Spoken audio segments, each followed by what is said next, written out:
Sin, the barrier that causes division between people and separates us from God.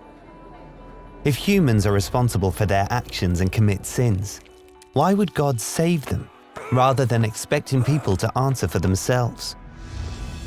God is love, the giver of life. He created humans to be spiritually and relationally connected with Him. But mankind chose to act against God's will, to sin, separating us from God, the source of life. Sin was passed down from generation to generation like a virus, spreading with humanity, separating people from God and one another. God spoke through His prophets, giving new commandments and opportunities to follow His law. But the people always fail. The price of sin, of separating ourselves from God, is death. Since God is perfectly just, He couldn't simply ignore or forgive humanity's sins. God is holy and righteous. His uncompromising nature means He must judge and punish sin. So wouldn't it be up to us to earn God's forgiveness and avoid judgment? The problem is, humans can't keep God's commands.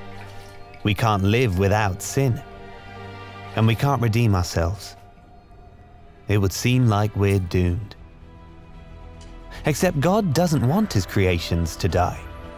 He is merciful and loving and wants us to be restored, living with Him in full life, beginning with Ibrahim and continuing through other prophets over the centuries.